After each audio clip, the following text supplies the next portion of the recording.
The candle in the library at Ashworth Hall had burned to little more than a guttering stub when Lady Seraphina Vane discovered the letter, its flame throwing long, restless shadows across the rows of leather-bound volumes that lined the walls.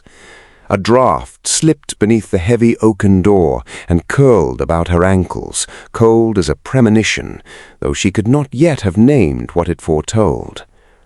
The letter lay upon the escritoire, half hidden beneath a stack of correspondence, the wax seal already broken, as though it had been read and carelessly abandoned. She recognized the hand at once, bold, slanting, achingly familiar. It was the hand of Julian Ashby, the very man to whom she had been promised in betrothal these 18 months past, and whose letters, until this moment, had always brought her nothing but the quiet, unguarded joy of being loved. Her fingers trembled as she unfolded the parchment. The words within were not addressed to her, nor written for her eyes at all, and yet every syllable struck her like a blow to the breast. "My dearest Miss Pemberton," it began, "I find myself unable to suppress the ardent admiration I have long harbored." She read no further. The paper slipped from her grasp and fell, soundless, upon the carpet, as if even it could not bear the weight of such betrayal. For there, in ink still faintly damp, was the unmistakable confession of a man pledging his heart, not to her, but to Miss Cordelia Pemberton, the wealthiest heiress in 3 counties, whose father's fortune in shipping had lately made her the most coveted prize of the season. Seraphina pressed a hand to her lips, willing herself not to weep, though the cold draught creeping beneath the library door seemed to seep straight into her very bones. 18 months! 18 months of stolen glances across crowded ballrooms, of whispered promises beneath the elms at Hartwell Park, of a modest ring given with such tender solemnity, now resting upon her finger like a cruel jest. "How long," she whispered to the empty room, "has he been deceiving me?" It was not long before she had her answer. Within a fortnight, the scandal had swept through every drawing-room in the county like wildfire through dry hedgerow. Mr. Ashby, it was whispered behind fans and over teacups, had broken his engagement to Lady Seraphina Vane, a lady of impeccable lineage but modest fortune, in favor of the considerably wealthier Miss Cordelia Pemberton. The impropriety of it scandalized even the most jaded gossips, and yet none dared speak against the match, for fortune, it seemed, commanded more reverence in that drawing-room than honor ever could. Seraphina endured the whispers with a countenance of practiced composure, though within her heart lay in quiet ruin.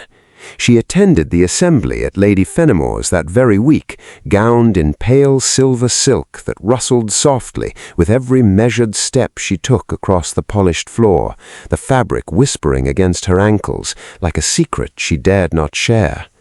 Candlelight from 100 trembling tapers caught the silk and set it shimmering, so that she appeared to every eye in that crowded room the very picture of serenity, though her pulse raced beneath her stays with a humiliation she fought desperately to conceal. She would not, she vowed silently, grant the gossips the satisfaction of her tears, whatever it cost her composure to maintain.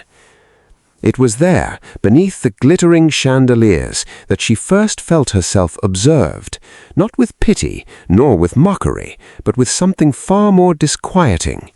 She turned to find a tall gentleman watching her across the room, his dark eyes unreadable, his bearing unmistakably that of a man long accustomed to command.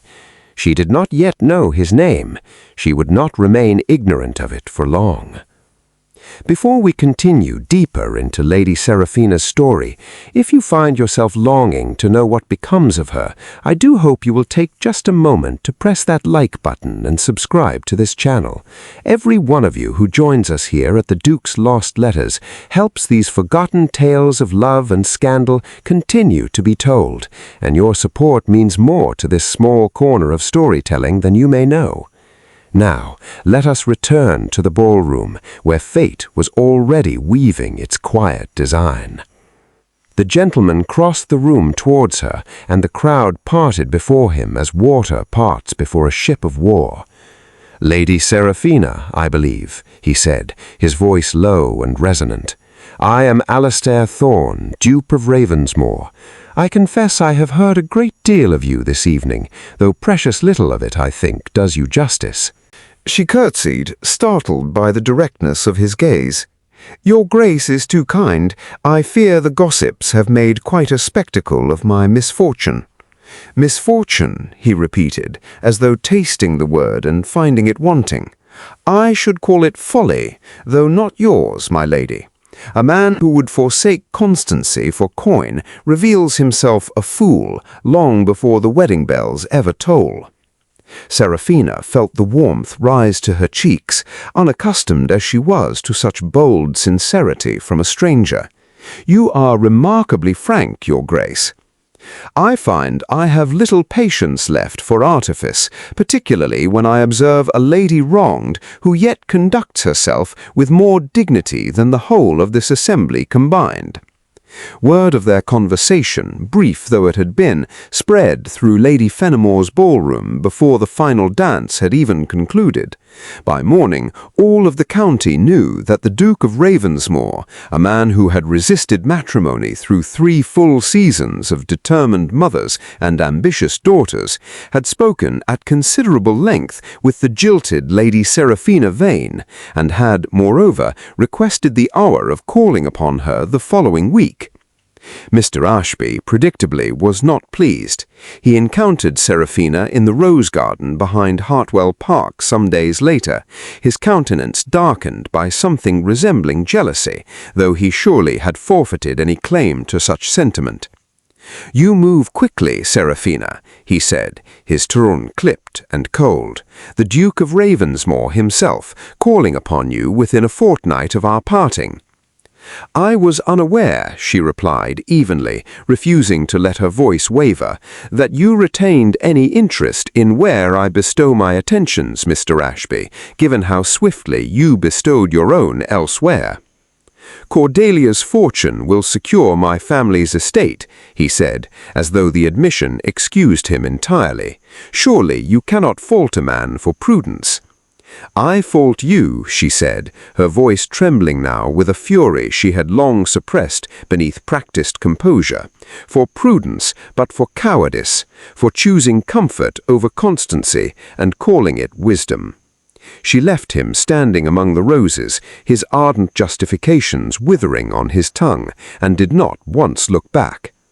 The Duke called upon her the following Tuesday, and many Tuesdays thereafter. Theirs was a courtship conducted with a patience and tenderness Seraphina had never known. Long walks through Ravensmore's autumn gardens, beneath skies the color of pewter, the dry leaves crackling beneath their footsteps like small contented sighs.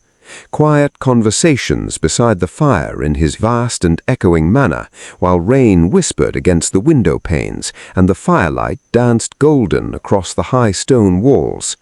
His ardent gaze lingering upon her in a manner that left her breathless in ways Mr. Ashby's affections never once had.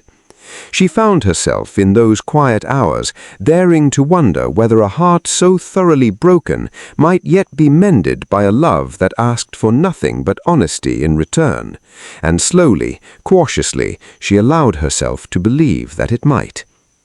It was on a frost-bright evening in November, beneath the very same chandeliers where they had first spoken, the candlelight catching the frost still clinging to the window panes outside, that the Duke knelt before the entire assembly, Mr. Ashby and Miss Pemberton among the stunned onlookers, and asked Lady Seraphina Vane to become his wife. "I cannot offer you a heart untested by sorrow, for I have watched you carry yours through scandal with more grace than any Duchess I have ever known. I should be honored, Seraphina, if you would let me spend the remainder of my days ensuring it never aches again." Seraphina, her eyes bright with tears she no longer wished to hide, looked past him to where Julian Ashby stood frozen, his countenance ashen, Cordelia's gloved hand limp and forgotten on his arm. "Yes," she said softly, though the word carried through the silent ballroom like a clap of distant thunder. "Yes, Your Grace, with all my heart." The wedding, when it came that spring, was the most celebrated the county had witnessed in a generation. Seraphina Vane, once cast aside for want of fortune, was crowned Duchess of Ravensmore before the very eyes of the man who once thought her unworthy of his constancy, and the woman whose wealth had seemed for a brief and giddy season to outweigh a faithful heart. Mr. Ashby, it was later said, never quite recovered his standing in society, his impropriety long remembered even as his fortune dwindled beneath Cordelia's careless spending and colder affections, and he was left in the end with neither the wealth he had so coveted nor the constancy he had so carelessly cast aside. But Seraphina wanted nothing more from him than his absence, for she had found in the Duke's steady and ardent love a happiness no broken promise could ever have given her, and a quiet certainty that she had been chosen at last not for her fortune nor her lineage, but simply for the steadfast goodness of her own heart. And so, dear listener, let this tale remind you, as so many before it have, that fortune fades and false hearts falter, but a love built on honesty and quiet devotion endures long after the candles of scandal have burned to nothing at all.